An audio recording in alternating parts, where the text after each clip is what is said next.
رضا علیہ السلام نے فرمایا کہ والوالد الشفیق، وہ مہربان باپ ہوتے ہیں۔ اہل بیت اپنے آپ کو باپ بتاتے ہیں، لوگوں کے باپ ہیں، پدران واقعی ہیں۔ ہمارے جو جسمانی باپ ہیں پدران نسبی ہیں، ان کی کوششوں سے ہم جسمانی طور پر دنیا میں آگے ہیں، لیکن ہمارا سارا دار و مدار پدران حقیقی و معنوی ائمہ معصومین سے وابستہ ہے۔ وہ اگر پدری کریں ہم سعادت مند ہو جائیں گے۔ تو ان میں ہمارے نسبی باپوں سے کہیں زیادہ ان کے پاس ہمارے لیے شفقت ہے، درد ہے، محبت ہے، دلسوزی ہے۔ ہمارے باپ اس قدر دلسوزی نہیں کرتے جتنے ائمہ معصومین دلسوزی کرتے ہیں۔ یہ معرفت ضروری ہے کہ ائمہ ہمارے پدران حقیقی ہیں، مخصوص آقا عبداللہ حسین کہ لقب بھی ابا عبداللہ ہیں، یعنی بندگان خدا کے باپ ابا عبداللہ۔ اس لقب کی تفصیل میں یہ چیزیں بیان ہوئی ہیں کہ بندگان خدا کے باپ ہیں۔ نجات دہندہ کی حیثیت سے بھی کیا آقا عبداللہ حسین نے انہیں نجات دی، ہلاکت سے، گمراہی سے، ضلالت سے نجات دی۔ اب اگر لوگ نہ چاہیں گمراہی میں رہیں تو اس میں آقا عبداللہ حسین کا یا انقلاب عاشورہ کا کوئی قصور نہیں ہے۔ آقا عبداللہ حسین نے راستے مشخص کر دیے، دکھا دیے ہیں لوگوں کو کہ حق کیا ہے تو باطل کیا ہے، نشانیاں بیان کی ہیں، ان کی صفات بیان کر دی ہیں، دکھا دیے کربلا میں عملی طور پر کہ منافقین اور دشمنان دین، دشمنان خدا ایسے ہوتے ہیں۔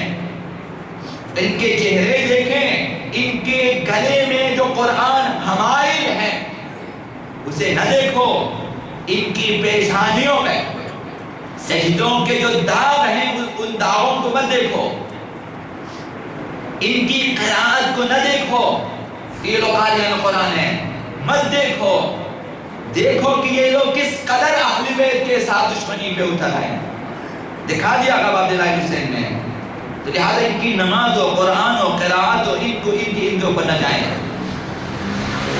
ان کی سیرت کو دیکھیں۔ دکھا دیا حق و باطل، واضح کر دیا کہ کہیں قرآت میں کا دھوکہ نہ کھانا، کہیں نمازوں کا سے دھوکہ نہ کھانا، کہیں لوگوں کی پیشانیوں پہ جو سجدوں کے داغ ہے اس سے دھوکہ نہ کھانا۔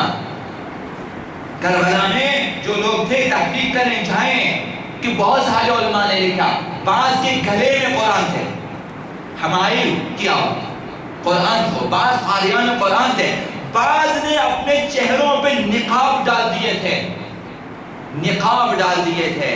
کیوں ڈال دیے تھے؟ تاکہ حسین نہ پہچان سکیں، چونکہ انہوں نے پیغمبر اسلام کی گود میں آقا امام حسین کو دیکھا تھا، نقاب ڈال دیے تھے۔ آقا عبداللہ حسین نے اپنے کربلا میں خطبے میں فرمایا کہ میں جانتا ہوں کہ کون کون میرے ایسے افراد یہاں موجود جنہوں نے مجھے میرے نانا کی گود میں کھیلتے دیکھا ہے۔ تم نے اپنے چہروں پہ دکھاوے چڑھا دی ہیں، لیکن میں پہچانتا ہوں، لیکن میں تمہارا نام نہیں لوں گا، میں لوگوں کو نہیں بتا دوں گا کہ تم کون لوگ ہیں۔ دشمن کو بھی رسوا کرنے نہ دیا۔ دشمنوں کے بیچ میں ایسے لوگ بھی تھے جو پیغمبر اسلام کے ساتھ آقا امام حسین کو دیکھا، پیغمبر اسلام کی شفقت کو دیکھا، پیغمبر اسلام کس قدر آقا امام حسین سے محبت کرتے تھے دیکھ لیا تھا۔ تو آقا امام حسین نے حق و باطل کو واضح کر کے دکھا دیا کہ حق کے طرفدار کم ہوتے ہیں، باطل کے طرفدار زیادہ ہوتے ہیں، چونکہ باطل کے ساتھ لذت دنیاوی ہے، باطل کے ساتھ ثروت دنیاوی ہے، باطل کے ساتھ مقامات دنیاوی ہے، باطل کے ساتھ خوف ہے۔ اپنے سربراہان قوم، سرداران قوم یا حاکمان وقت کا خوف ہوتا ہے۔ اگرچہ اس طرف یہ صورتحال ہے، دوسری طرف جو حق ہے، حق کا گروہ ہے، ان میں قلت ضرور ہے، لیکن کسی کا خوف نہیں ہے سوائے خوف خدا کے۔ ان میں دھوکہ دہی نہیں ہے، ان کے اندر یہ باطل پرستی نہیں ہے، یہ طائفہ پرستی نہیں ہے، یہ جو ہے قومی یا لسانی یا رنگ و نسل کے تعصب نہیں ہے، یہ سب کچھ دکھا دیا ابا عبداللہ حسین نے، اس لیے وہ پدر واقعی ہیں، اس وجہ سے ابا عبداللہ ہیں وہ بندگان خدا کے باپ۔ تو عزادار واقعی کی معرفت یہ ہونی چاہیے کہ وہ جو سن 61 ہجری میں بھوکا پیاسا شہید کیا وہ ہمارے باپ تھے، وہ ہمارے جسمانی باپ سے ہزارہا گنا زیادہ شفیق، مہربان اور حق رکھنے والے بابا تھے، اسے شہید کیا ہے۔ لہذا آپ بھی وارث خون حسین ہیں، چونکہ تمام عزاداران واقعی فرزندان آقا عبداللہ حسین ہیں، تمام شیعیان اہل بیت فرزندان اہل بیت ہیں۔